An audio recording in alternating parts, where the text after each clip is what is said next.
Pronto. Então, iremos então dar início à segunda apresentação das Jornadas de Turismo e Segurança com o risco de higiene. Apenas um aviso prévio que iremos disponibilizar no chat ou link para um Google Forms para colocarem as vossas questões em que nós iremos tentar responder no fim da apresentação. Este trabalho foi organizado pelos 7 membros presentes neste slide, e no slide seguinte vamos realmente começar a apresentação com um pequeno vídeo sobre a dificuldade em alguns países ter acesso à água.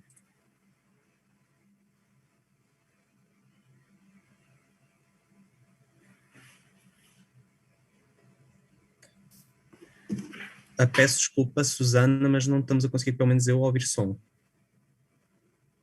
Se tenta abrir por... Tens o microfone desligado, pronto. Tenta ligar o microfone e colocar, a ver se resulta.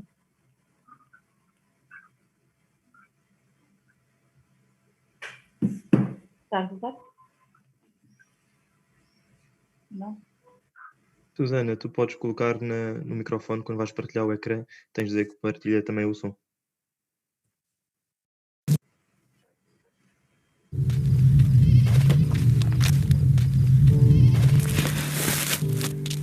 Já está.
Pronto, como podemos então ver pelo vídeo, é um problema muito grave que se encontra pelo mundo.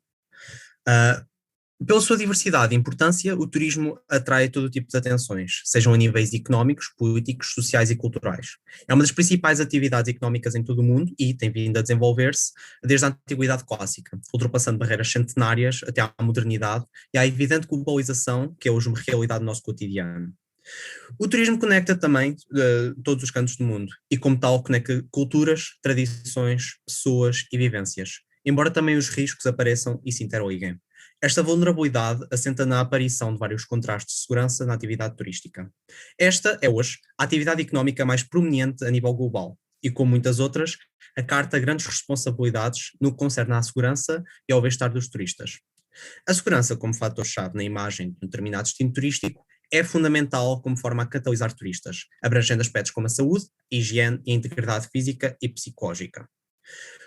É evidente que as panóplias de risco associadas ao turismo dependem do território, da cultura, da educação e dos aspectos tradicionais de cada sociedade, que influenciam o comportamento turístico antes, durante e após a viagem.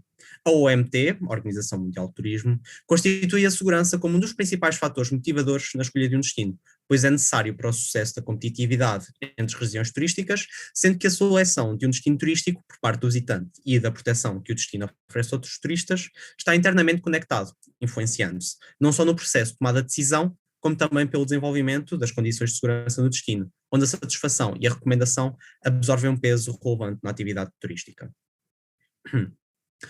Para atingir o desenvolvimento e crescimento turístico nas diferentes regiões, originou-se o Travel and Tourism Competitiveness Index, que formula e estuda os principais pilares do turismo, sendo que a higiene e saúde é um dos elementos fulcrais, absorvendo apoios de necessidade básica para o ser humano que oferecem um papel diferenciador na qualidade de vida, tanto do turista como do residente. E boas infraestruturas que possam responder de forma rápida às necessidades da população e do visitante devem ser obrigatórias em todas as regiões turísticas. O ramo da higiene é fundamental para o sucesso económico no turismo, como nas principais atividades base do ser humano, e que poderá ter fortes impactos, positivos ou negativos, em determinados destinos, conforme a constituição de um bom ou mau nível de higiene. Esta está inteiramente intrínseca e enraizada nas sociedades, sendo que para alguns países a baixa situação higiênica é vista como um grave problema sociocultural muito impactante no entrave ao desenvolvimento em variedíssimos níveis, sendo necessário criar medidas que facilitem a regulamentação e o combate a estes problemas, de forma a sustentar a eficácia da atividade turística nas regiões onde o risco está presente.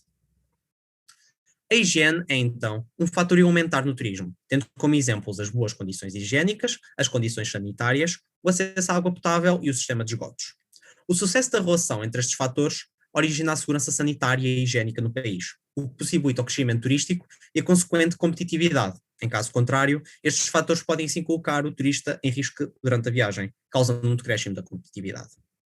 A organização dos elementos higiênicos dos países, com potenciais turísticos, é imprescindível no processo turístico e está ligada à saúde e a outros fatores de risco que possam comprometer o seu desenvolvimento, sendo fundamental no cotidiano do ser humano, seja em atividades turísticas ou não.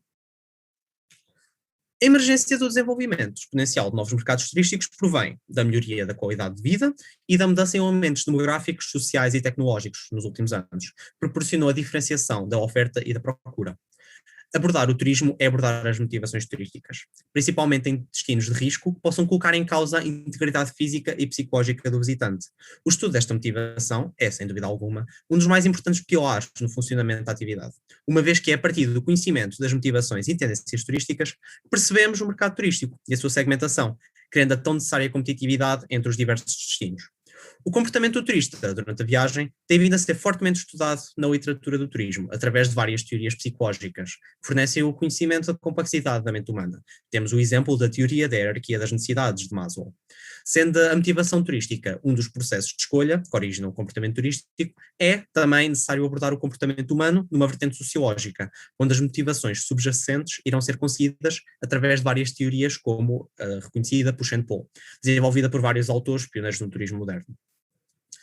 As novas tendências destas motivações permitem-nos perceber que o turista é cada vez mais informado, experienciado, vivenciado e mais maduro, sabendo o que quer da viagem e do destino, havendo, no fundo, um aumento crescente na especialização da oferta e da procura, sendo esta, no turismo moderno, um dos principais elementos que dita a atividade turística. Este turista procura cada vez mais o contacto com a cultura nos destinos, e essa encontra-se claramente com a comunidade local e com as suas tradições e vivências, havendo assim um turista sustentável, que quer estabelecer um contacto também com a natureza, onde o maior objetivo é preservá-la e conservá-la. Este procura a autenticidade e as experiências que lhe provoquem emoções e ligações fortes com o destino, como forma a expandir e a melhorar o seu conhecimento. Se há 50 anos atrás o turismo era visto quase exclusivamente como só ir de praia, digamos assim, hoje é o turismo cultural que está no pódio, podendo-se dizer que o turista procura não apenas um produto, mas sim um conjunto destes que o façam sentir que pertence a algo único. A segurança, mais que a motivação, é uma necessidade que o turista inclui mesmo antes sequer de pensar e decidir o destino, uma vez que o turismo sofre, direto ou indiretamente, com o número crescente de ameaças, e no âmbito de estudo do trabalho, as ameaças sanitárias e higiênicas estão muito presentes na atividade, e os turistas desenvolvem uma preocupação elevada em procurar destinos onde esta segurança seja garantida. Passando agora à análise do mapa que estão a ver, a mortalidade da qualidade da água, do saneamento e da higiene afeta principalmente os países da África Central e do Sudeste Asiático, do Sul Asiático, como podem reparar na imagem. No slide seguinte, observamos também que a higiene constitui elementos peculiares que tornam num enorme risco para a saúde. A qualidade e as boas condições sanitárias são importantíssimas para o bom desenvolvimento do turismo. A carência do saneamento básico, aliada a fatores socioeconómicos e culturais, determinam e impossibilitam o desenvolvimento de infraestruturas de apoio, não só para a população, como para o turista. No slide seguinte, observamos Observamos a taxa de poluição e também a poluição do ar e também o número de mortes que existem nos países, principalmente em desenvolvimento. Como podem reparar, mais de 2 milhões de pessoas morrem devido à poluição aérea na China e também na Índia. Agora poderemos ver aqui um vídeo que vai representar também e contar um pouco sobre mais a campanha, sobre o quanto tempo é preciso andar para recuperar água e encontrar água. Water, would you like to get some water? Really good prices. Water?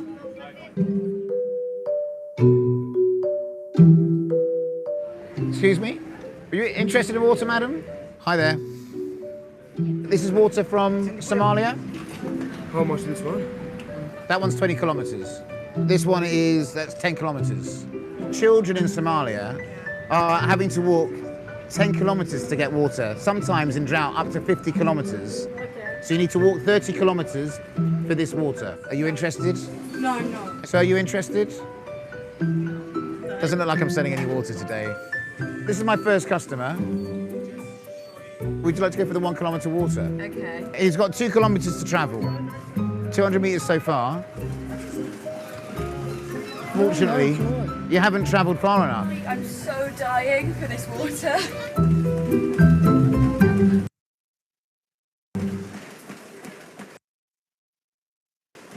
I finished. Yes! So now you can have the water. Oh, thank you so much. Well done for getting it. You should always check the ingredients. Cholera, Qualia? Typhoid. hepatitis A. Not good? Those are all deadly diseases. It is dangerous. Are you happy drinking this water? No. Water?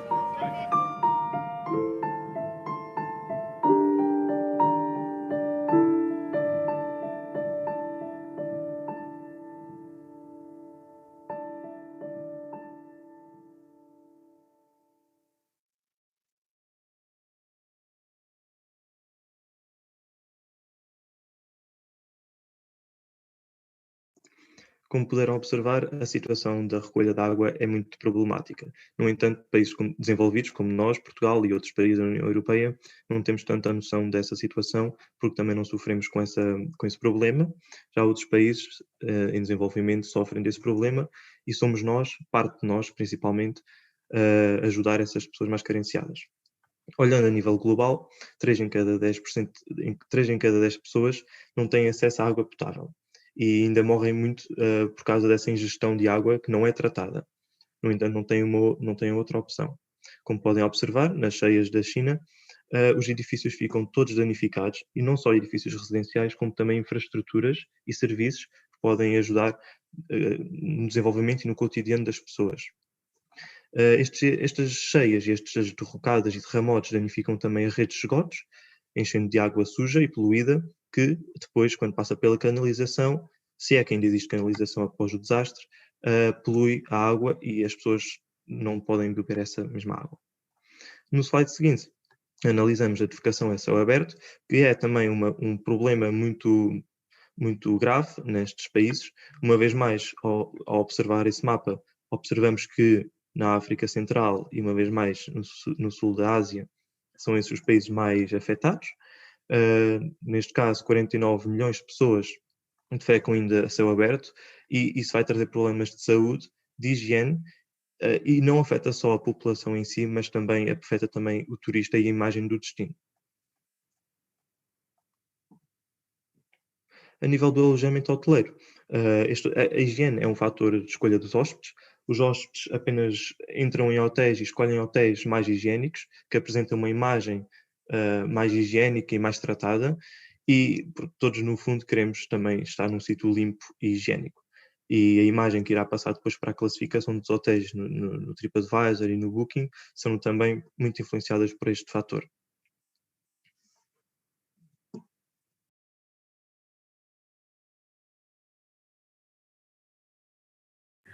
Agora falando sobre as boas práticas no turismo a nível global, como sabemos estamos a passar por uma pandemia e portanto todas estas boas práticas são muito importantes hoje em dia, não só no contexto pandémico, mas também no nosso dia-a-dia. São essenciais no turismo, obviamente, se nós formos a um destino e tivermos problemas nesta vertente, vamos ter sentimentos de repúdio, algo muito negativo para os destinos, e é sempre necessário criar um ambiente saudável para a permanência dos turistas. Obviamente que isto vai afetar a satisfação e o seu aumento. Em relação à higienização das mãos e a sua lavagem, é uma ação de extrema importância, especialmente na realidade atual, mais uma vez. É a parte do corpo que está em contacto com as superfícies dos objetos e é um grande foco de infecção para o resto do corpo, servindo de transporte de bactérias e germes. É uma prática de extrema importância que deve ter sido em conta tanto pelos turistas como pelos profissionais de turismo. Em relação às de máscara, especialmente na pandemia que temos hoje em dia, é indispensável o uso de máscara. Temos de ter sempre em conta também alguns locais que visitamos a qualidade do ar e por isso mesmo devemos ter este uso assim na nossa vida. E podemos dizer também que o álcool gel e a máscara são grandes armas de turismo do futuro. Em relação aos serviços de hotelaria e também a nível de restauração, obviamente que são locais que devem ter sempre em conta este tipo de situações. É muito importante que a higiene seja feita e de maneira correta, pois é os locais que vão onde estão os turistas hospedados, os turistas também vão, neste caso, vão fazer as suas refeições aos restaurantes, portanto são os locais mais importantes onde deve haver sempre bons serviços de limpeza e para que não haja o risco de apanharem doenças, entre outras coisas.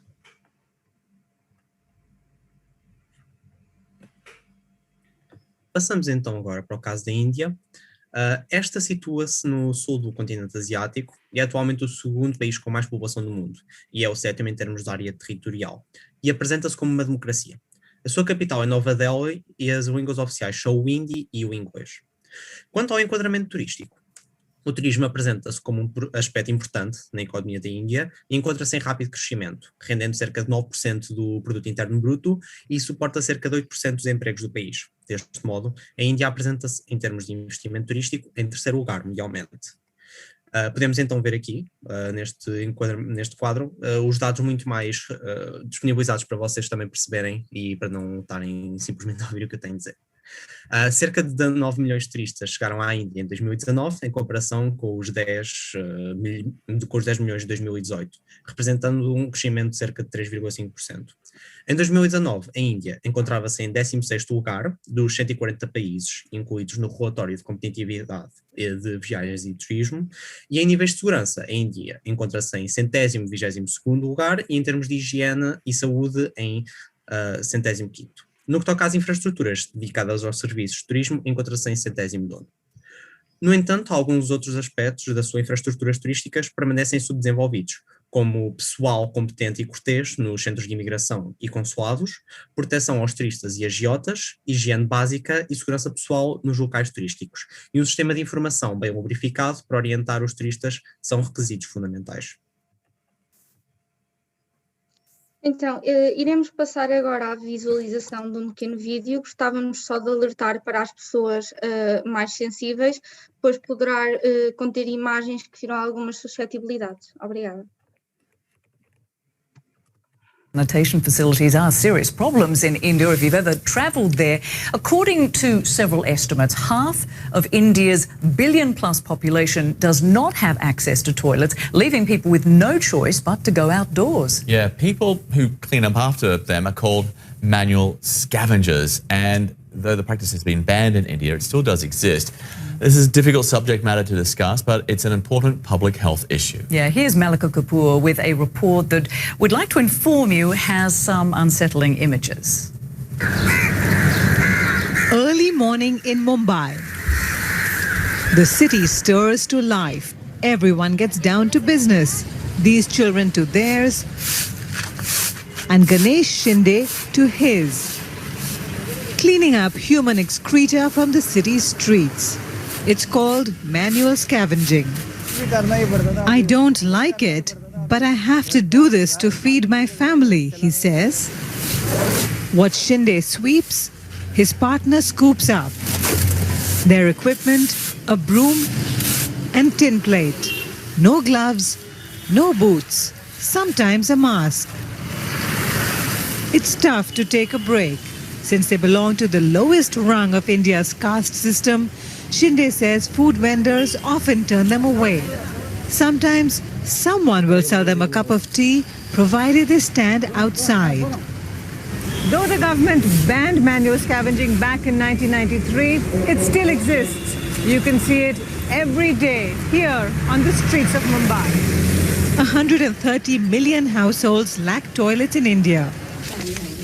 And according to Human Rights Watch, hundreds of thousands of low-caste Indians clean excreta from open toilets, drains, manholes and gutters. Many people have a peg of alcohol before they go down a manhole, Shinde tells me. They have to numb their senses. It's a dirty and difficult task, but it's also a serious health hazard. Life expectancy is low and many workers develop health complications on the job. Done with his work, Shinde heads home. He doesn't take the bus. When people see his uniform, they turn away because I smell, he says, so it's easier if I walk. At home, he takes a bath right away to get rid of the dirt on his body, to wash off the stigma associated with his work. Malika Kapoor, CNN, Mumbai. Depois da visualização deste vídeo, podemos perceber que a higiene constitui elementos peculiares que se tornam enormes riscos para o turismo. A qualidade e as boas condições sanitárias são muito importantes para o bom desenvolvimento, não só dos turistas, como lá está da população em si, que é, na verdade, quem mais sofre. É um elemento fundamental para a saúde e higiene, tal como um importante indicador de desenvolvimento e, infelizmente, na Índia, bem como outros países em nível mundial, representam um dos mais graves problemas de saúde, no caso da Índia, de todos os países no mundo. Com saneamento precário, visível em quase toda a região do país, não só nas áreas rurais, como nas áreas urbanas. Poor hygiene.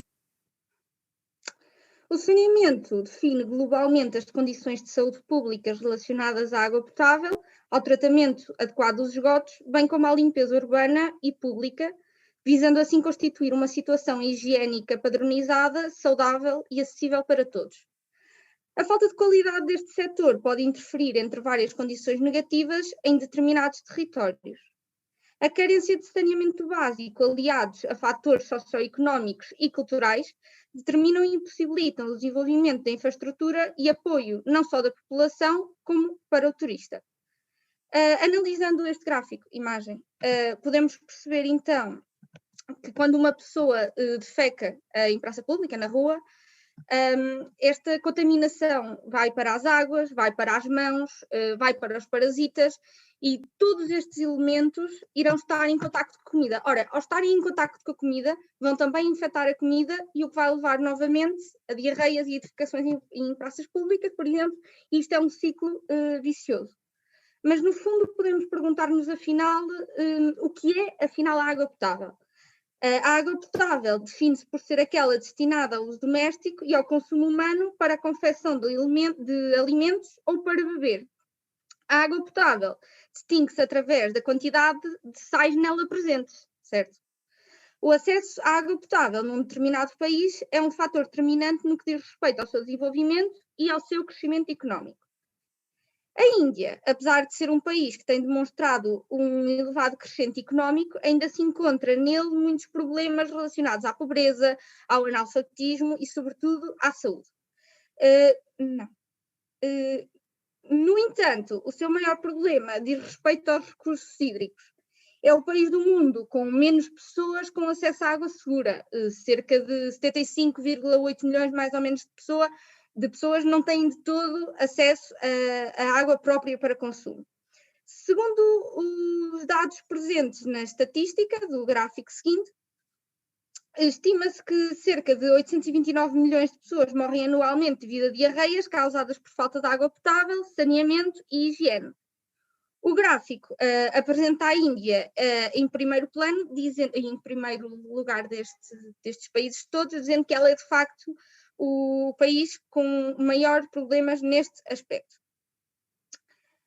Neste caso, e devido a estes problemas, estima-se que anualmente morram cerca de 14 mil crianças devido à falta de água segura, uma vez que estas têm, como todos nós sabemos, um sistema imunitário diferente do nosso, mais enfraquecido, e, portanto, algumas das doenças mais fatais são a cólera, a febre, a tifoide, a hepatite e doenças diarreicas, sendo que esta última é, de facto, a mais letal, a que mais mata de todos.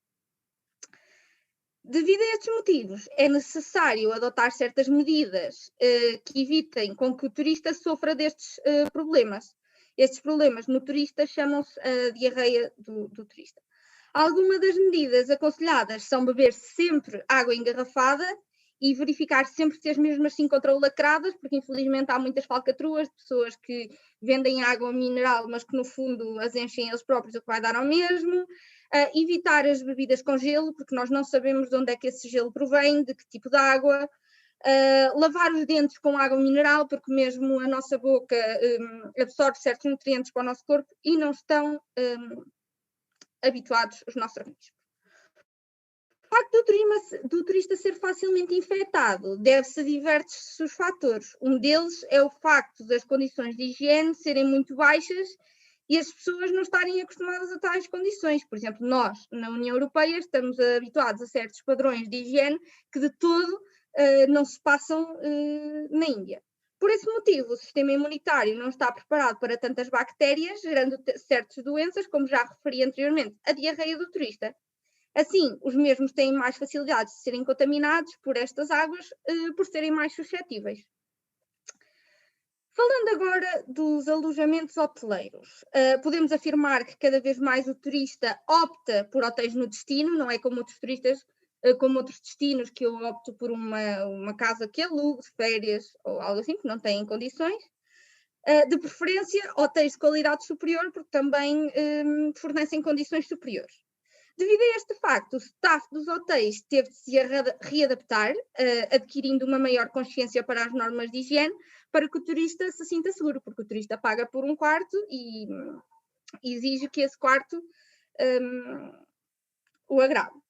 Ao analisar este gráfico que estamos a ver, podemos perceber que desde 2015 foi instaurado na Índia um programa de Índia Mais Limpa, com o fim de melhorar o saneamento e a higiene do país. Ora, através deste programa e, consequentemente, a partir de 2016, o número de turistas aumentou significativamente.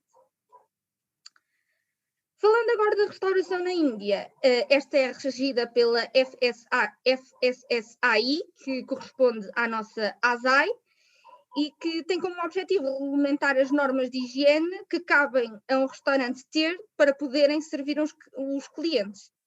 Estes regulamentam alguns aspectos, como as boas práticas de fabricação, a boa higiene alimentar, a higiene do pessoal, que são todos fatores importantes para que o restaurante não contamine a comida, contamine as pessoas, para que seja totalmente seguro.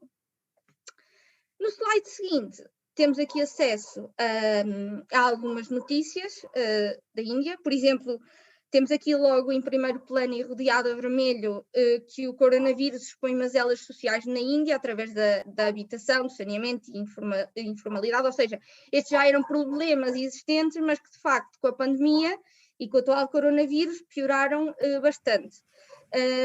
Temos também outra notícia que nos diz que a água, por exemplo, falta aos pobres para bens essenciais, mas no fundo sobra aos ricos para bens supérfluos, porque eles têm capacidade de as pagar.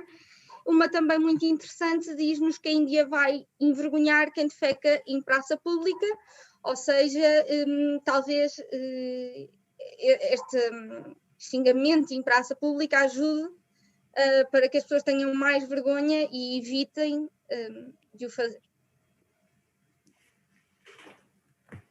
Falando agora da gestão de crise e resiliência da Índia, tem havido uma grande preocupação em criar estratégias para combater estes problemas. Falando dos atos, neste caso o Water Act e o Water Access Act, e também a Lei de Meio Ambiente, a EPA, O Water Act e o Water Access Act são legislações fundamentais do país, enquanto que a EPA consiste serve para preencher possíveis lacunas que ainda existam na legislação no que toca à poluição industrial. Em 1964 foi promulgado o Water Act, que serviu para a prevenção da poluição e controle da poluição. Tem o objetivo de prevenir e controlar a poluição da água e também fazer a sua manutenção, restauração por todo o país. Também foi criado o Plano Nacional de Conservação dos Rios, que visa a poluição doméstica, que atinge as águas superficiais, e o seu trabalho começou através do Plano de Ação Ganga, que agora cobre 190 cidades e 41 rios em toda a Índia. O objetivo é, assim, restaurar o rio Ganga ao padrão de classe balnear. Sendo assim, seria possível restaurar corpos de água naturais, melhorar o seu uso e permitir também que essa água se pudesse beber e servir para irrigar e também para tomar banho, até para quem quiser nadar. Desde a criação deste plano, cerca de 4.705 milhões de litros de esgoto são tratados por dia, algo bastante positivo no contexto da Índia, que como sabemos já foi referido anteriormente. Infelizmente, estes projetos não foram muito eficazes. A Índia tem vindo também a tentar tomar várias medidas para reequilibrar a qualidade da sua fonte de água, desde reutilização da água das indústrias, como também contribuições de startup indianas locais. E aqui podemos ver que existe a intenção de usar tecnologias para ajudar nesta vertente. Depois temos um caso em específico da cidade de Chennai, que já conseguiu aumentar de 36 mil para 80 mil metros cúbicos de reutilização de água de 2016 a 2019, e a empresa Tecwabeg tem sede nesta cidade e tem várias fábricas de tratamento de água, sendo que em 2020 conseguiu produzir mais de 18 milhões de metros cúbicos de água limpa todos os dias. Algo muito positivo.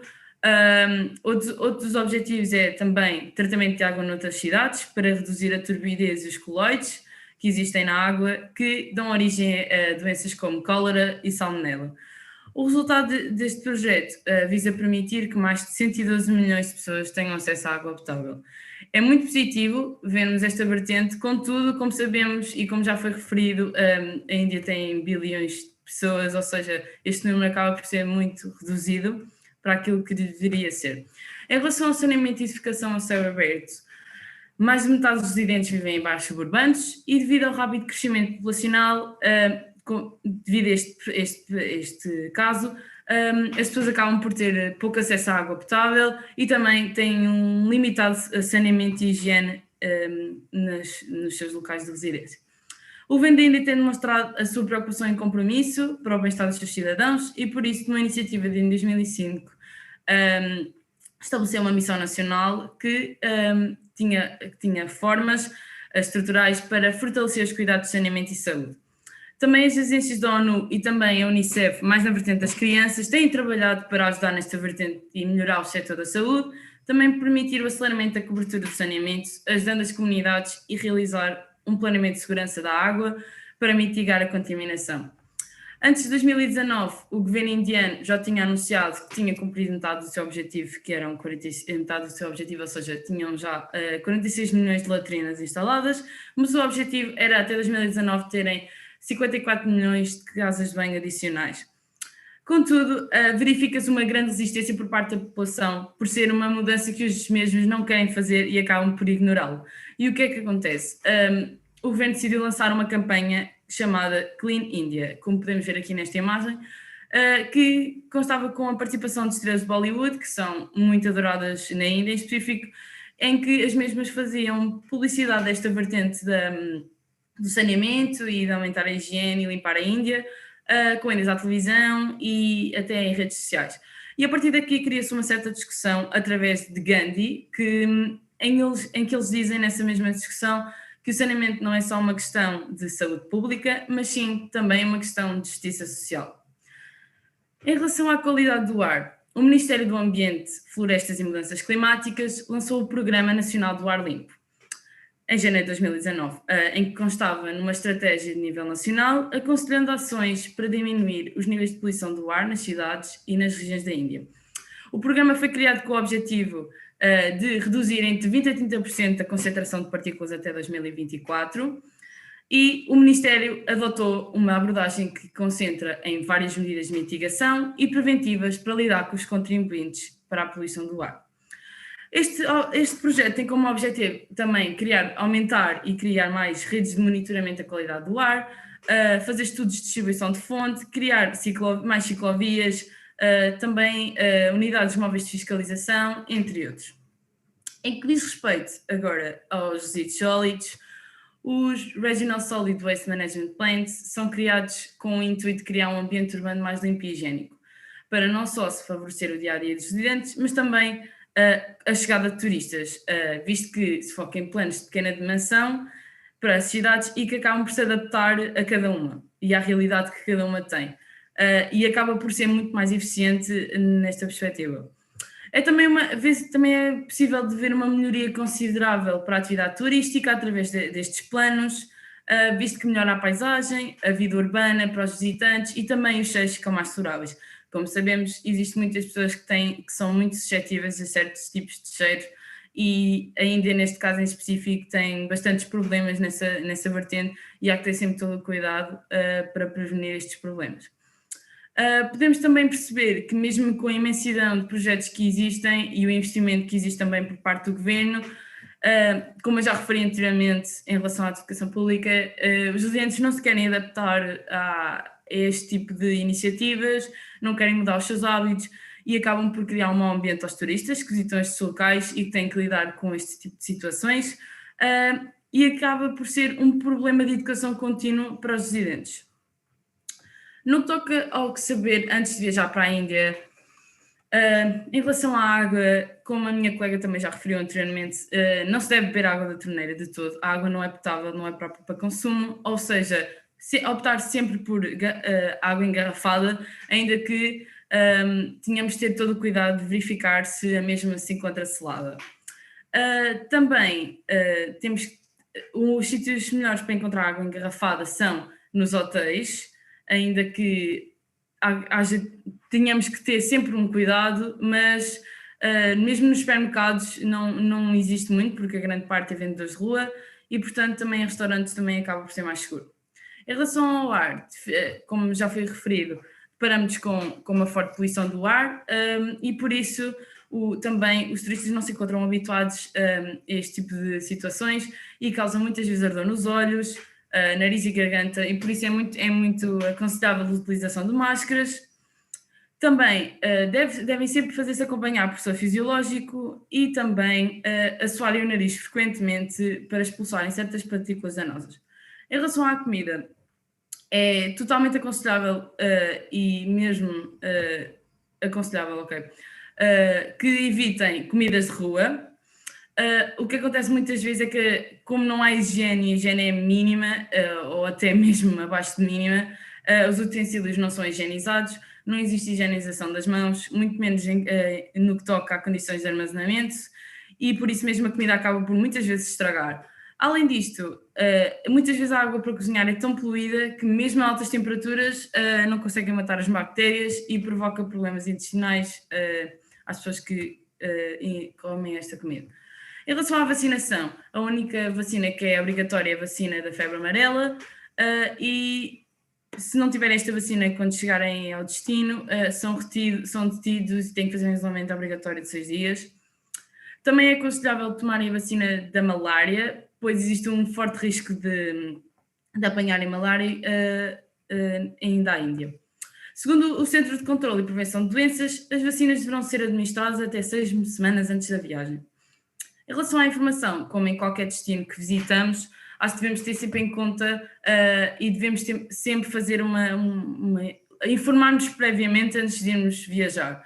Sempre verificarmos quais são os locais onde não devemos ir e tentar sempre andarmos acompanhados, principalmente de um guia, que normalmente são as pessoas que conhecem mais os locais.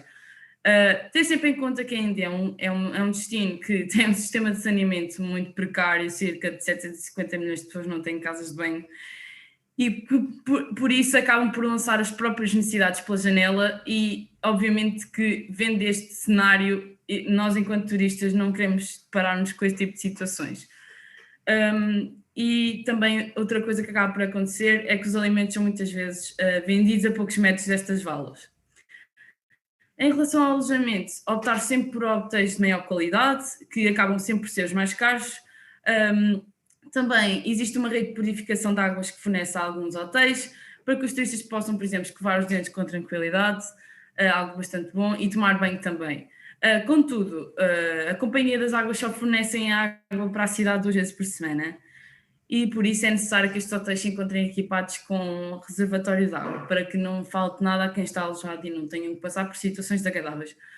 As águas engarrafadas também acabam por ser a maior segurança que podem ter nesta vertente, nos estabelecimentos hoteleiros, e os que não fornecerem água devem ter avisos que informem o turista, tanto no site como nas imediações do próprio hotel. E também deve-se sempre pesquisar opiniões interiores, ver o feedback das pessoas em relação aos hotéis e sítios onde visitar. Iremos então agora passar para a Tailândia. Esta está localizada no Sudoeste Asiático, mais especificamente na Península da Indochina, e é composta por 76 províncias ao longo de uma extensão que ronda os 500 mil km², e com uma população que também ronda os 69 milhões de pessoas em 2019. A capital é a cidade de Bangkok e apresenta-se como uma monarquia constitucional. A língua oficial é o tailandês, e em termos de religião destaca-se o budismo. Enquanto ao enquadramento turístico, o turismo representa cerca de 18% do PIB na Tailândia, dando empregos a mais de 6 milhões de trabalhadores, refletindo cerca de 16% dos empregos. O país tem investido significativamente nas suas infraestruturas, facilitando a comunicação e o acesso às localidades. Estes dois fatores, por si só, benfeitorizam o turismo. Contudo, as verdadeiras razões pelas quais a Tailândia é tão popular são as pessoas, a cultura e o ambiente natural. Podemos ver também por este gráfico que houve realmente, em 2010 houve um certo decréscimo, 2009 para 2010, mas em 2011 já houve um rápido desenvolvimento por parte das viagens para a Tailândia, e chegando a um ponto máximo em 2019, que embora agora com a questão do Covid tenha vindo a diminuir, mas muito provavelmente no futuro irá outra vez aumentar. Em 2019 também a Tailândia encontrava-se em 31º lugar dos 140 países incluídos no relatório de competitividade, viagens e turismo, em 111º em termos de segurança, em 88º no que toca à higiene e saúde. Na priorização das viagens e turismo encontra-se em 27º lugar. Já em níveis de infraestruturas dedicadas ao serviço de turismo encontra-se em 14º lugar. Antes de passarmos aos recursos hídricos na Tailândia, saliento também, para caso tenham algumas perguntas para nós ou para os anfitriões, tem no chat o Google Forms para as fazerem. Avançando então para o caso da Tailândia, nos recursos hídricos, 4 milhões de pessoas vivem em áreas com escassez de água e 1 em cada 4 cidades têm dificuldade em gerir o tratamento de águas. Ao analisarmos este gráfico, podemos ver que, no gráfico da esquerda, podemos observar que a qualidade da água nos rios, na Tailândia, é relativamente aceitável, e nos últimos anos têm sido feitos muitos trabalhos para torná-la cada vez melhor. Como podem reparar, em 2018 a qualidade era muito melhor em comparação ao que era habitualmente. A classificação da água vai de excelente a muito pobre, e se repararem no gráfico ao lado, observa-se a qualidade da água, desta vez na costa tailandesa. A qualidade da água é também medida através da sua percentagem, e também, se chegar a 80%, essa qualidade pode ser considerada segura ou adequada para beber. Em 2012, 2016, 2017 e 2018 foram confirmadas essa qualidade. As melhores zonas costeiras e a pior estão aqui abaixo descritas. O interior do Golfo da Tailândia destaca-se como pior, porque situa-se nessa zona a cidade de Bangkok, a capital, e portanto o derramamento de resíduos nas águas é muito elevado nesta zona. No slide seguinte observamos ao longo de 3 anos uma evolução da qualidade da água nos rios. A cor verde está a melhor qualidade e a cor castanha está a pior. Como podem reparar, saliente no gráfico, no mapa de 2016, se repararem no interior do Golfo, mesmo no centro, está uma mancha pequena de castanho, é aí que se situa aproximadamente a capital. No próximo slide, observamos agora a poluição do ar na Tailândia. Esta poluição deve-se a vários fatores, mas antes disso salienta uma contextualização de um termo mais técnico, neste caso o PM2,5. Este PM2,5 é as partículas poluentes que existem no ar, é assim que se mete também os poluidores. Isto deve-se também ao fator dos carros e do transporte rodoviário neste país ser muito elevado. Como podem reparar, em 2019 já havia mais de 10 milhões de carros e também, ainda numa situação mais grave, o número de motociclos também tem aumentado. Os impactos económicos que advêm destas causas impactuam muito a saúde e a higiene e nas ausências de trabalho, que falarei mais à frente.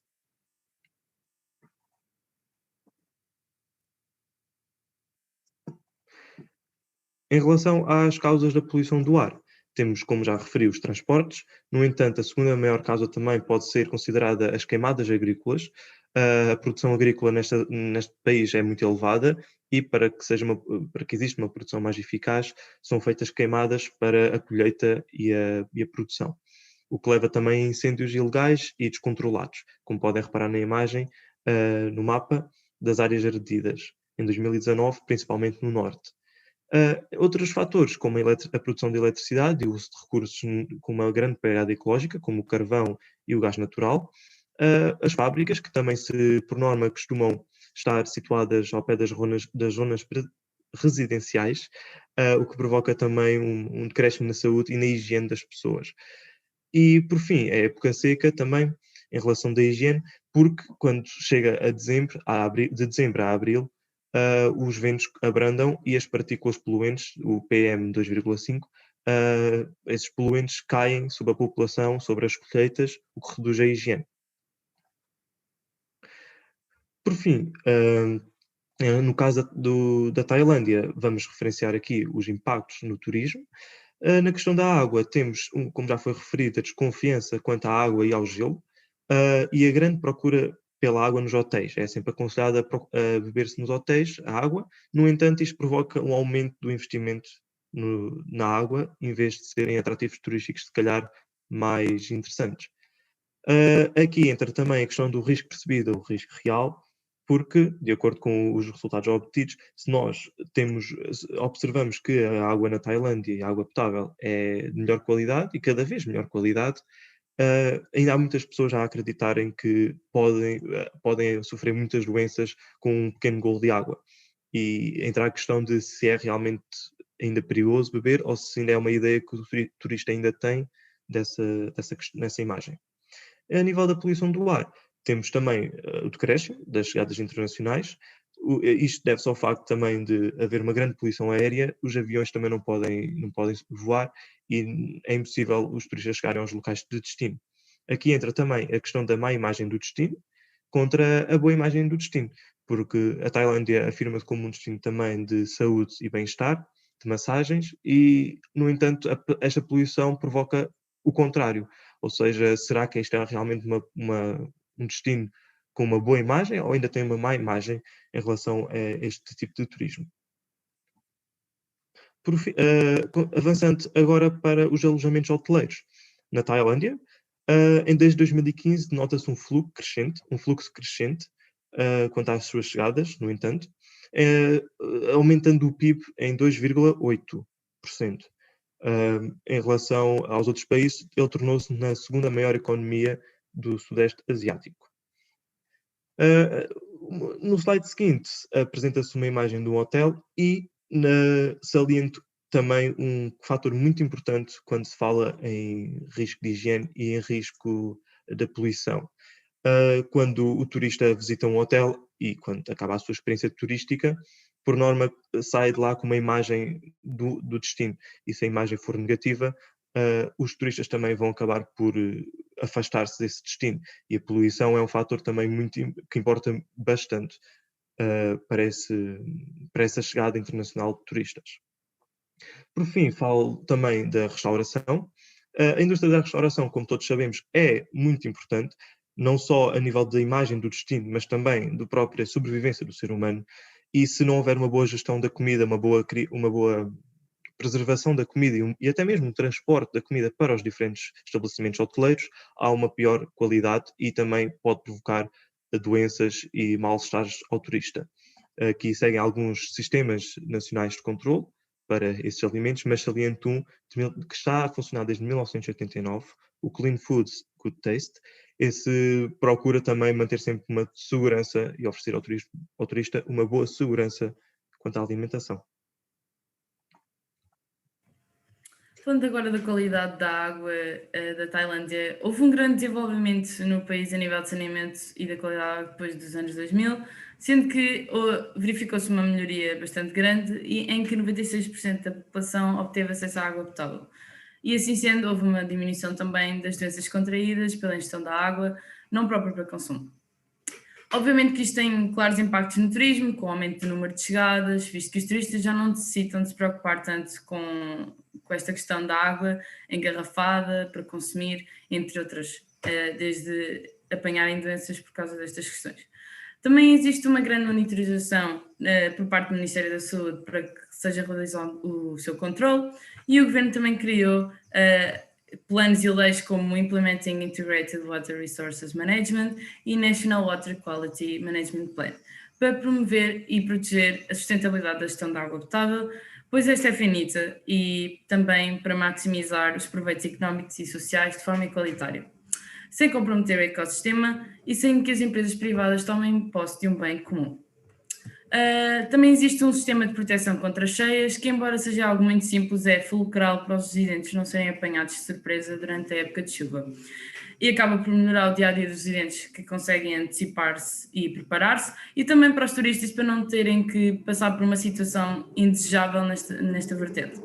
Em relação à qualidade do ar, está neste momento a ocorrer a criação do Plano de Gestão de Qualidade do Ar no período de 20 anos, que vai desde 2018 a 2037, em que o objetivo é que se consiga prevenir impactos e reduzir a poluição ao aumentar o número de veículos com filtros e com distribuição e um combustível menos poluente e com maior qualidade. Automóveis e comboios elétricos também são encorajados a ser usados e também a criação de estándares de qualidade do ar devido às emissões de poluentes como dióxido sulfúrico e toxinas para o meio ambiente proveniente de fábricas, veículos, queimadas, entre outros.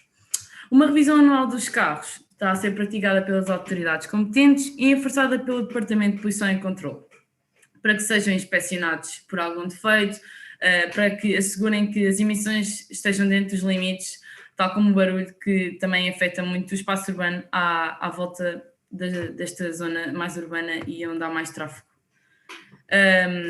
Também se implementaram várias iniciativas, como por exemplo a Bangkok Car Free Day, em que se incentiva as pessoas a não usarem viatura pessoal e usar os transportes públicos ou até mesmo bicicleta.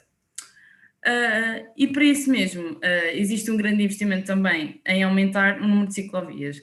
Também a indústria mineira é um grande poluente, é alvo de preocupação, pode causar imensos problemas pulmonares a longo prazo e por isso mesmo existem planos em ação para monitorizar os filtros de qualidade de ar, para que assim não cause problemas para os residentes próximos das minas ou indústrias, tanto como para os trabalhadores.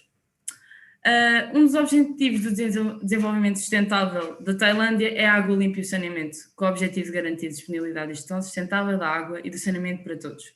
Nos dias de hoje, estas medidas conseguiram diminuir em certas regiões a poluição e assim podemos considerar uma vitória em certos planos regionais que devem ser praticados a nível nacional como a nível regional. No que toca ao que saber antes de viajar para a Tailândia, em relação à água, à semelhança da Índia, também a Tailândia tem grandes problemas no que toca a higiene. Portanto, deve-se ter sempre em conta que o melhor a fazer é beber água engarrafada, também verificar sempre se a água se encontra selada e evitar bebidas com gelo. Em relação à comida, evitar comida de rua, muitas vezes são feitas em materiais e utensílios não higienizados, bem como as próprias mãos, sendo que o melhor é mesmo optar por não fazer. Também evitar sítios com pouca gente, ou seja, neste caso, comerem sempre em locais que tenham bastante gente e evitar comer escorpiões, pois são animais que vivem no meio de muito lixo e que muitas vezes se encontram impróprios para consumo. No que toca à vacinação, não existe nenhuma vacina obrigatória a administrar antes de entrar no país, contudo, existem algumas aconselháveis, sendo estas a hepatite A e B, a do tétano, difteria e febre da tifoide. Em relação aos alojamentos, deve-se devem ser sempre previamente pesquisados, uma vez que, como já referi anteriormente, em relação à Índia, em relação à Tailândia, ou em relação a qualquer outro destino, deve haver sempre uma pesquisa prévia sobre aquilo que poderão, neste caso, apanhar, digamos assim, e por isso mesmo deverão ter sempre em consideração quais são os melhores locais para estarem alojados, e verificar sempre os padrões de qualidade, padrões de higiene, entre outros. E por isso mesmo devem verificar se os hotéis se fazem acompanhar de avisos respectivos à qualidade e segurança da água.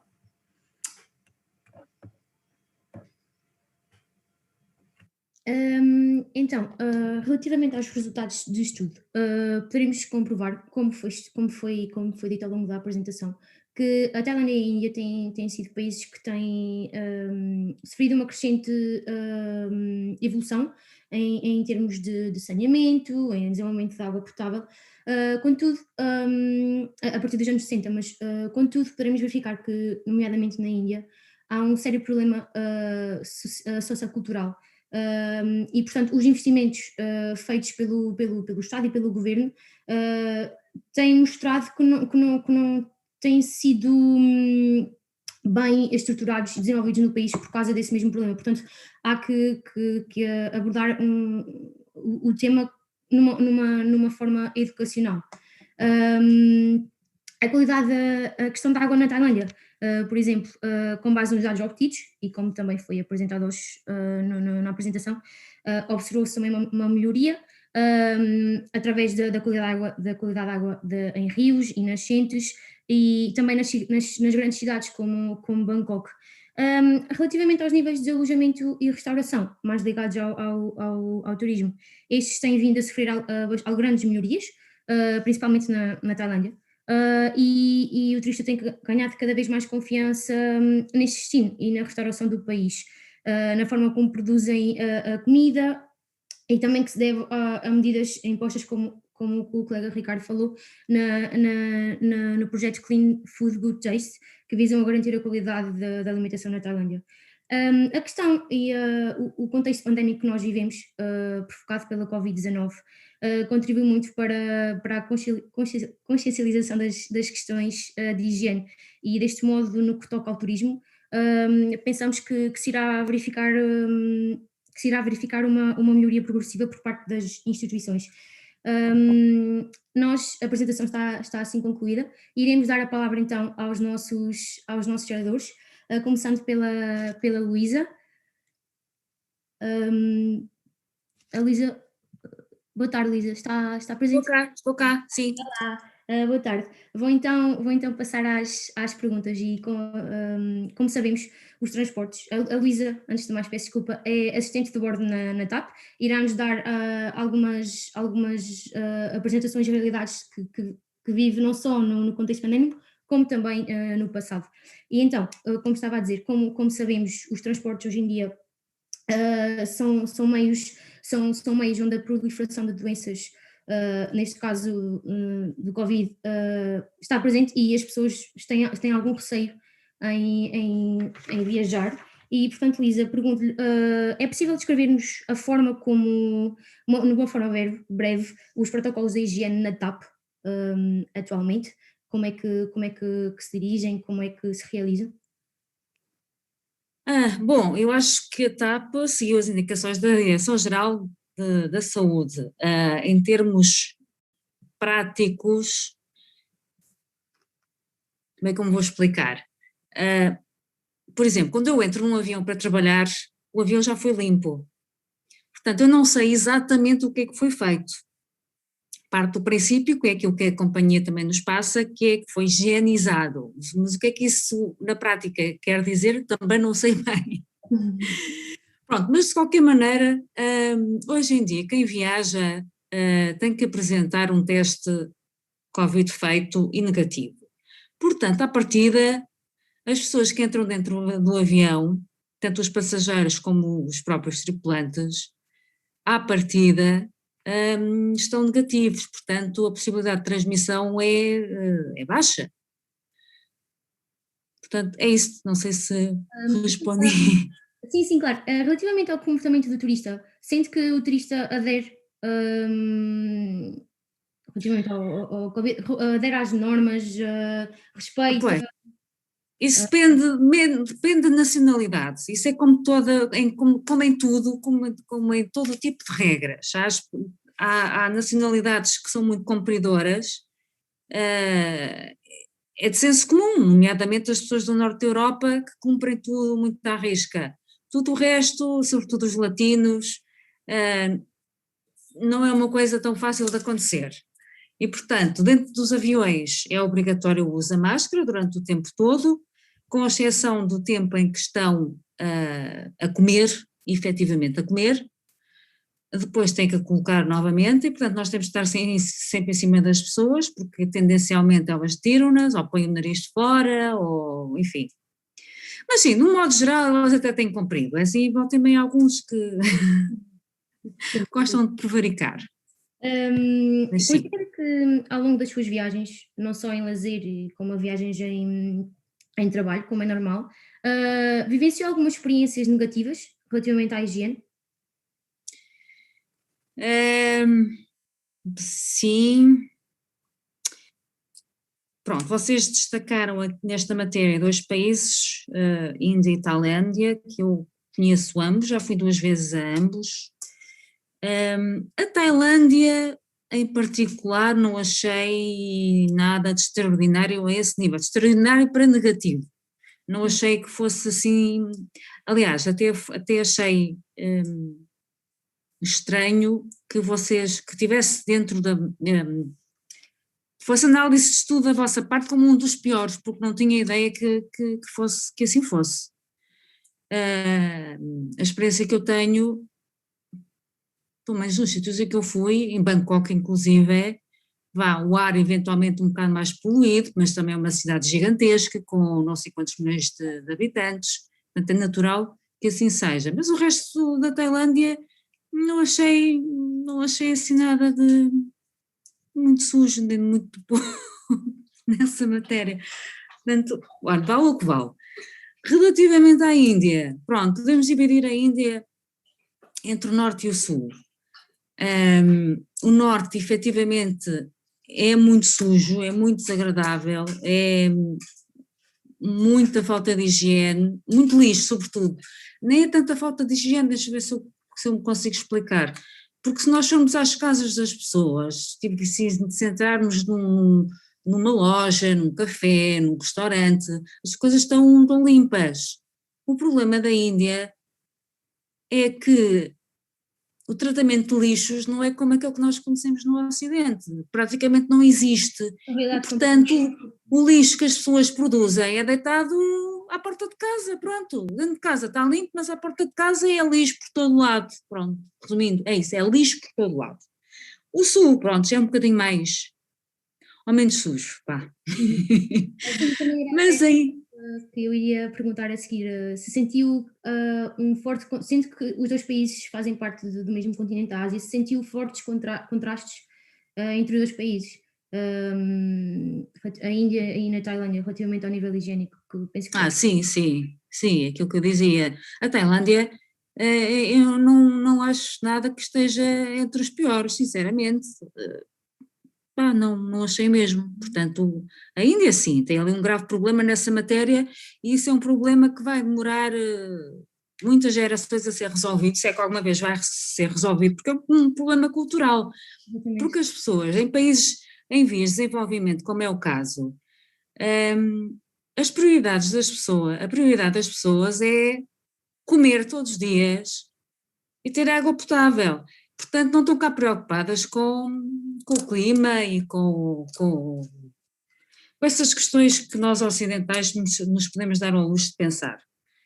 E, portanto, elas não têm sensibilidade para essas coisas e, portanto, é um trabalho muito difícil levar a cabo. Pois, e realmente a Tailândia é um país muito mais virado para a vertente turística do que a Índia, porque é basicamente um dos principais cartazes, assim dizendo, turísticos do continente asiático. Também poderá vir a parte onde, a nível das atrações turísticas e a nível dos destinos das atrações turísticas na Tailândia, pode haver então um maior cuidado para o turista do que propriamente para a população em si. Pois, eventualmente, sim. Pois nós turistas acabamos sempre por andar em sítios mais turísticos, não é? Exatamente. Efetivamente, não vamos àqueles sítios onde eles vivem. Pois. Então vamos passar então à última pergunta. Sendo o seu trabalho bastante interligado com o turismo e sendo que já visitou muitas culturas, muitos países, qual é que foi para a Luísa o pior país a nível higiênico? Onde sentiu mesmo que a higiene não era um fator valorizado na atividade turística, que deve ser sempre? Olha, o pior, não sei se posso dizer o pior. Infelizmente, quase todos os países da África têm esse mesmo problema. Exatamente. Lá está, países em vias de desenvolvimento em que a prioridade é comer, não é o resto. E, portanto, a maioria dos países da África, bem, daqueles que eu fui, efetivamente, têm todos esse problema, quase todos esse problema. Também muito lixo, muita degradação. E depois, sim, a Índia, essa parte da Índia do Norte. E também Bangladesh, já estive no Bangladesh, pronto, em que a cultura é idêntica, e também achei isso. E depois, tenho uma experiência, eu tenho uma coisa acho que boa em mim, que é, não sou esquisita, nem sou nojentinha, e portanto, eu durmo em qualquer sítio e como em qualquer sítio, portanto, achei graça há bocado um de vós dizer, não comam comida de rua, não sei o quê. Efetivamente é isso que se diz aos turistas.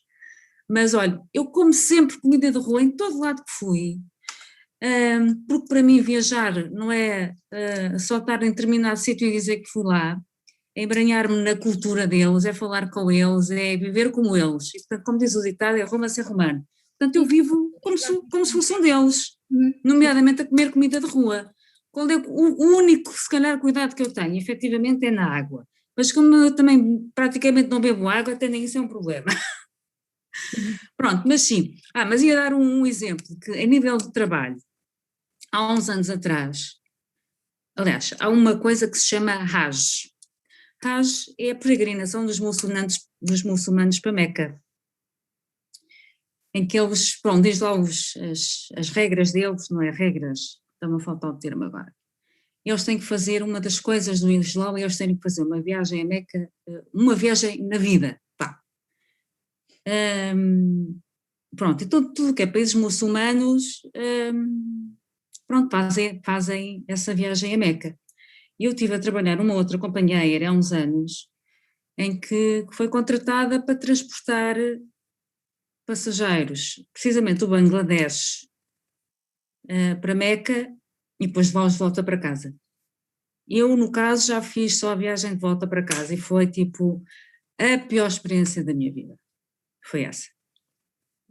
Em que são pessoas que vivem lá atrás do sol posto, é mesmo assim, que não sabem, nunca viram o que é uma casa de banho.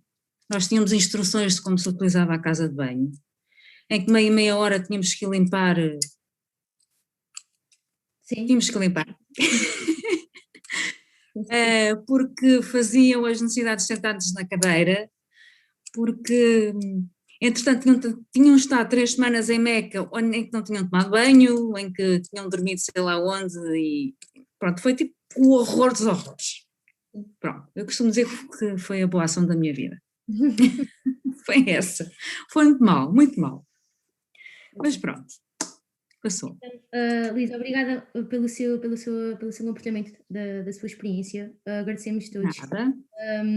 Nada. Boa sorte para todos. Obrigada. Para continuar bem. Obrigada, Luísa. Vamos então dar a palavra à Ana Plancha. Boa tarde, Ana. Olá, boa tarde. Consegue ouvir-me bem? Sim. Então, vamos então começar com as perguntas. Como eu vou apresentar os meus colegas, a Ana já viajou à Índia. E Ana, acha que na sua viagem à Índia teve alguns momentos de risco, antes, durante e após a viagem? É assim, só para fazer uma introdução muito breve, para perceberem também aqui um bocadinho do que é que vou falar. A minha viagem à Índia foi, eu diria, longa. Portanto, eu cheguei à capital, Nova Delhi, e logo me deparei com aquele céu que eu não conhecia, portanto um céu com muita poluição, vocês já abordaram isso aqui, e com muitas pessoas, muita gente. Depois de Nova Delhi, apanhei logo um comboio para Jaipur, e logo aqui senti essa diferença que não existe aqui em Portugal. Portanto, nós quando estamos num comboio a coisa é relativamente tranquila, e ali nós sentimos um bocadinho, acaba por ser um choque, mas inclusive vimos pessoas pela janela a fazer xixi nas estações de comboio, portanto durante o caminho, é uma coisa bastante normal na Índia.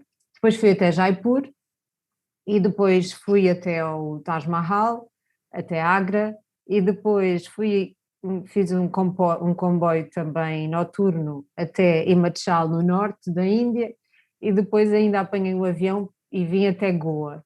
Portanto, eu diria que a Índia tem muitos países dentro de um só país, então as coisas são completamente diferentes e nunca poderemos falar da Índia como um único país. Neste caminho todo, relativamente aqui à questão que a Rita me fez, antes de viajar senti algum receio, principalmente depois de ir à consulta do viajante, não é? Onde nos dizem que não é possível comer, não aconselham, aliás, a comer legumes crus, não aconselham a bebermos água que não seja da garrafa. Portanto, há aqui certas coisas que me levaram a recear, mas acho que tudo isso acabou por tornar-se parte da viagem. Chegando lá, obviamente que nós temos que ir de mente muito aberta, ninguém quer ir para este país se for a pensar que vai encontrar o mesmo que encontra aqui em Lisboa ou em Portugal. Porque as coisas são muito diferentes, mas para ser muito sincera, não foi um país onde eu tivesse receio, onde eu tivesse medo. Quando eu digo mente aberta, os indianos são pessoas muito de toque, ou seja, são pessoas que vão ter contigo e eles nunca pedem dinheiro. Nunca vocês vão ver pelo menos da minha experiência, obviamente o que eu vou falar aqui pode não ser igual a outras experiências, mas a minha experiência, o que eles tentam é vender-te coisas ou tentar ajudar-te. Eu tive a situação, por exemplo, de crianças com 5, 6 anos a tentarem vender elefantes, muitas coisas, mas também de indianos a quererem me ajudar com a bagagem. Portanto, se uma pessoa for logo numa expectativa não me toques, porque eu não quero que não me toques, aí a coisa não vai correr mal, a viagem não vai correr bem. Portanto, durante a viagem, se nós formos com uma mente aberta, a ter em conta que eles estão a olhar para pessoas que são completamente diferentes de nós e que são pessoas com outra cor da pele, ou seja, eles olham para nós, veem outra cor de cabelo e vão ficar espantados, obviamente que vão olhar e vão olhar muitas vezes e vão tecer comentários, mas nós só temos é que aprender a lidar um pouco com isso. Eu tive a sorte também de andar muito acompanhada com uma indiana que me explicou algumas coisas e foi muito importante, por exemplo, para estar nos mercados indianos. Se vocês forem acompanhados com um local, a coisa é mais gira também para regatear. Depois no pós, eu acho que o pós,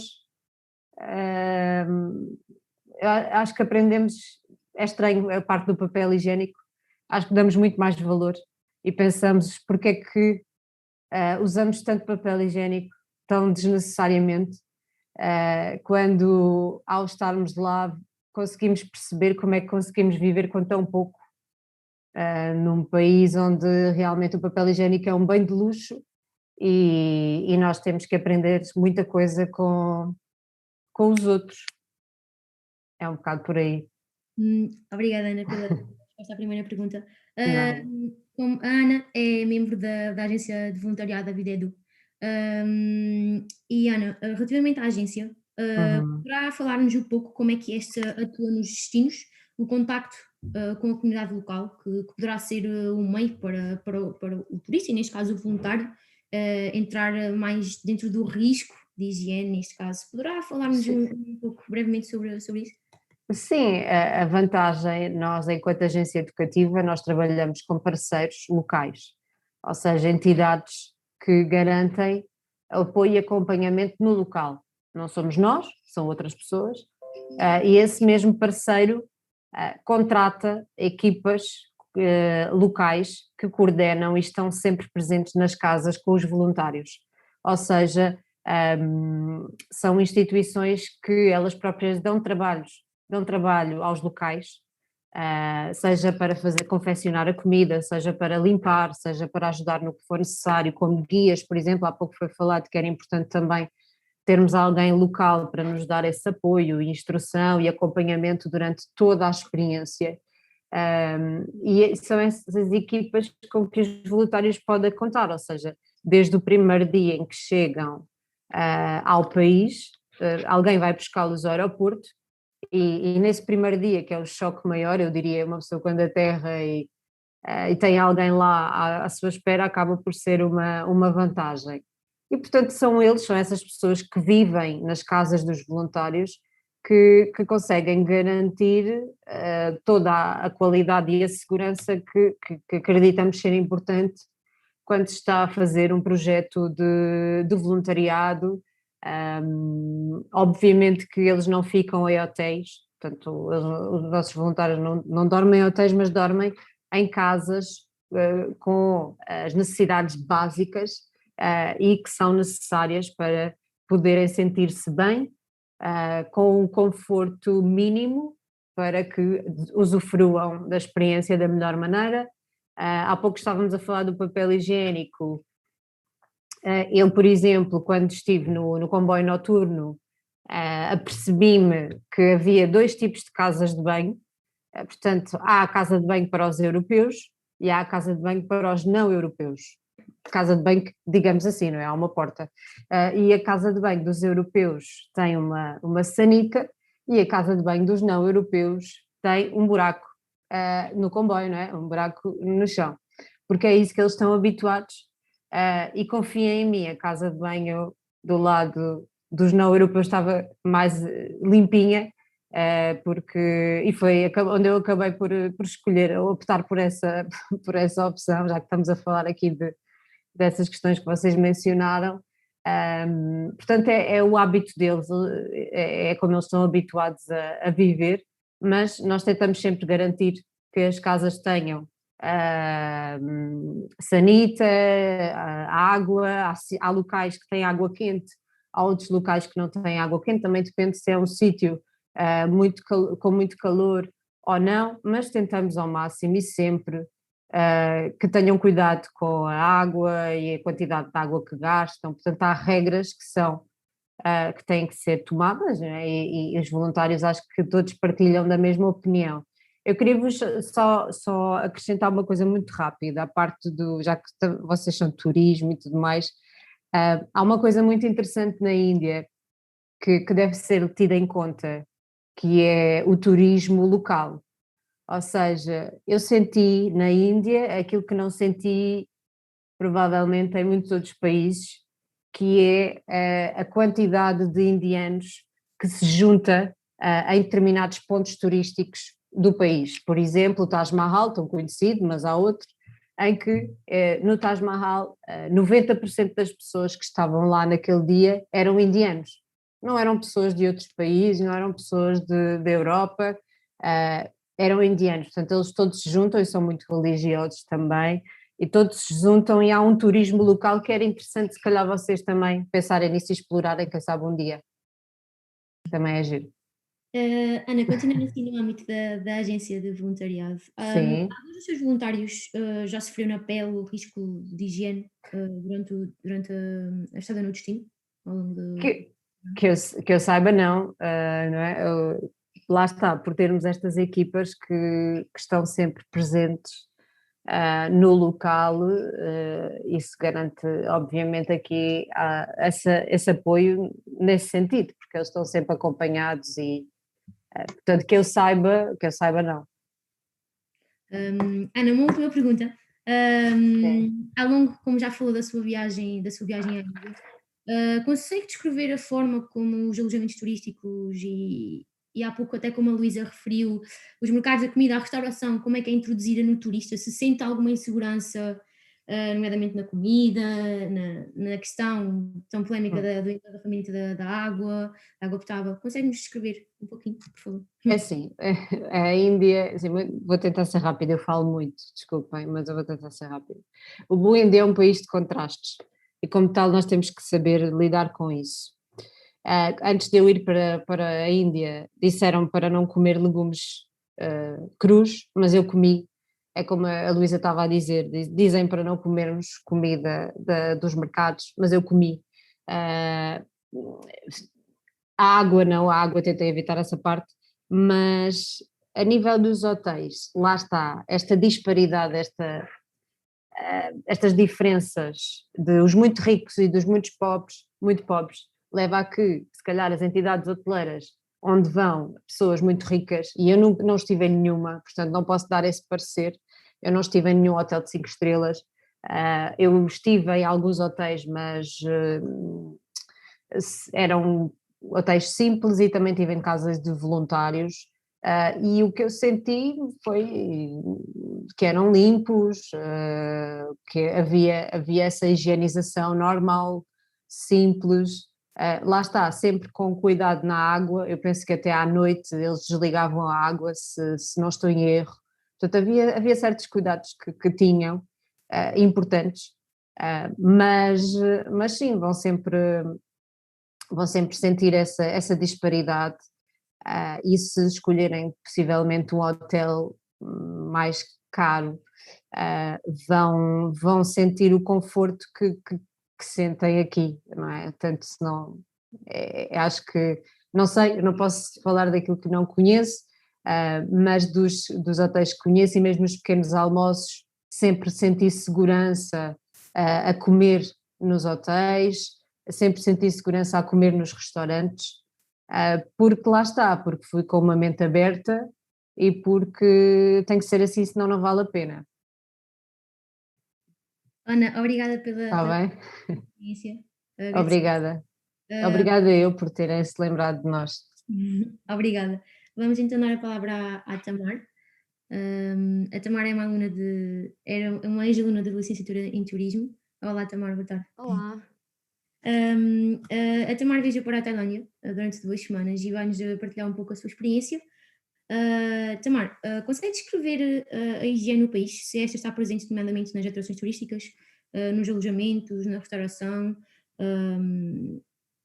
e em todo o ambiente turístico que está presente no destino? Assim, pela minha experiência, eu achei que no geral havia higiene nos estabelecimentos, nos templos, nos hotéis, nos restaurantes, pronto, as coisas estavam limpas. Quanto à poluição do ar, por exemplo, eu acho que difere dos sítios. Em Bangkok existe sim alguma poluição, principalmente no ar.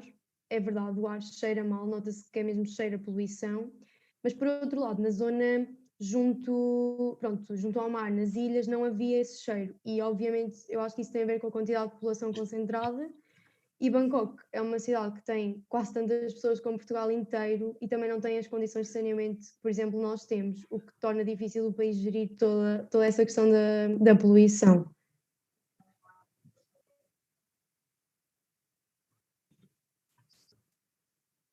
Eu queria só avisar a Rita Lopes que está com o microfone desligado, se eu pudesse ligar. Desculpa.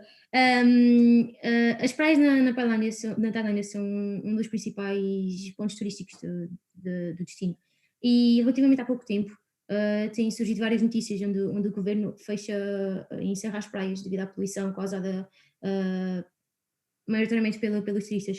E também sendo também uma aluna de turismo, acho que, nomeadamente na Tailândia, as atividades turísticas impactam negativamente a sustentabilidade dos destinos e se incrementam o aumento dos baixos níveis de higiene? É assim, como eu disse na resposta anterior, eu acho que depende dos locais. Eu acho que os turistas não irem, por exemplo, a Bangkok não faria assim muita diferença, porque os residentes em si já são imensos. Mas nas praias, sem dúvida sim que o turismo tem muito mais impacto, claro, como em todo lado. Eu vi muito lixo de turistas em algumas praias, é verdade. E isso obviamente é um bocado triste, porque a Tailândia já é um país com poucas condições de saneamento e ainda vão para lá turistas poluir e pronto, isso não dá com nada, obviamente. Sim. Então, na sua experiência de visita à Tailândia, porque visitou alguns sítios, e sabendo que a Ásia é um país de grande crescimento a nível turístico e todos nós sabemos disso, sentiu que o ramo de higiene nestes países é valorizado no meio turístico, se é conservado por parte da procura turística ou se é, neste caso, posto em segundo plano? Eu acho que a higiene, pelo menos na Tailândia, eu acho que cada vez mais é valorizada.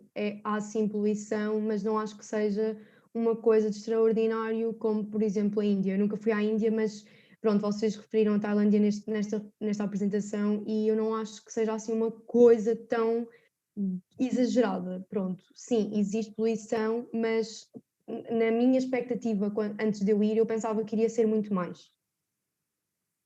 Okay. Então, sim, eu acho que é valorizado, pelo menos cada vez mais. Um turista não sentiu, lá está, porque ao longo nós fomos percebendo que na Tailândia, pelo menos, há uma tentativa de, digamos assim, de esconder a realidade higiênica do país relativamente à poluição. Há uma tentativa de esconder isto do turista, sendo que, lá está, a Tamar não sentiu muito. Eu não senti muito os fracos níveis higiênicos, assim dizendo, no país. E, portanto, só convém confirmar que lá está, há um cuidado muito especial na forma como tratam o turista, mas não tão pouco especial como tratam, neste caso, a população residente. Sim, eu concordo com isso. Obviamente, pronto, eu não vivo lá e acredito nisso, pela questão precisamente da água. É verdade que, pronto, eu preocupava-me em beber água engarrafada, até porque em Bangkok, pronto, tem um rio e, aliás, nem sequer dá para perceber a cor da água, é mesmo sujo, é sujidade. E pronto, quando eu vi, eu pensei logo, bem, eu vou beber só água de garrafa porque isto não dá. Mas em termos, por exemplo, de comida de rua, eu partilho da mesma opinião que a primeira oradora, Luísa, falou. Eu não tive quaisquer problemas em comer na rua. Tamara, obrigada pela presença aqui, todos os meus colegas agradecem. Não sei se algum dos participantes terá alguma questão para perguntar, não só ao grupo, mas também às oradoras presentes. Se caso estiverem, estejam à vontade.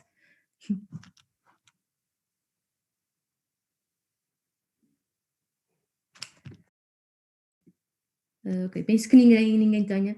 Nós vamos então mostrar uma última particularidade do nosso trabalho, que é... Sim. Temos a nossa questão que foi colocada no... exato. Da Ana Silva, sim, peço desculpa. A Ana perguntou o que é que pretenderam com a escolha destes dois destinos. E eu posso falar pelo grupo. A escolha destes dois destinos veio muito pelo facto de, como já também referimos ao longo do trabalho, a Ásia é uma região onde o turismo está a crescer de forma potencial. E então abordar o risco de higiene em regiões onde o turismo tem, na verdade, um forte crescimento e onde há uma intensa oferta turística e procura turística, penso que tenha sido as bases de escolha destes dois destinos. Não sei se algum dos meus colegas quer acrescentar, mas sim, vem muito daí, porque é interessante abordarmos os riscos, os variados riscos associados ao turismo em regiões que na verdade têm falhas, neste caso, e portanto vem muito daí. Exato, e também para acrescentar, Rita, ao que tu disseste, nós fomos muito pelo pensamento que são dois destinos que têm índices turísticos bastante altos, porque por estranho que pareça até, e o que a gente quis estudar com isto foi perceber que, apesar de, por exemplo, na Tailândia, efetivamente, turisticamente é positivo, contudo, como nós mostramos até dados estatísticos e até documentos que encontramos em relação aos dados que fazem todos os anos, a Tailândia tem problemas a nível de poluição do ar e da água, e é notório que a nível turístico isso não passa, é positivo, obviamente, que assim permite que os turistas não tenham essa perspectiva, contudo é um problema que continua a existir. No caso da Índia, é um problema que é notório e claramente que se percebe ao ir visitar este país, mas é mais por este pensamento. Como conseguem ver aqui no slide presente, nós decidimos englobar alguns testemunhos reais feitos por turistas e trabalhadores nos países em questão, na Índia e na Tailândia, que nos ajudou muito ao longo do trabalho para percebermos a forma como a dinâmica turista funciona. Vai então ficar aqui para vocês poderem ler e apreciar os comentários feitos por alguns dos testemunhos.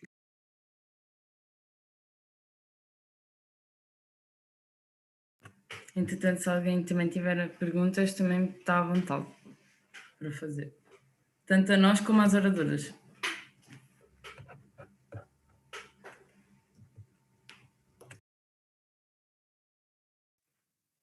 Calculo então que, se não houver perguntas, podemos dar assim para encerrar a nossa apresentação.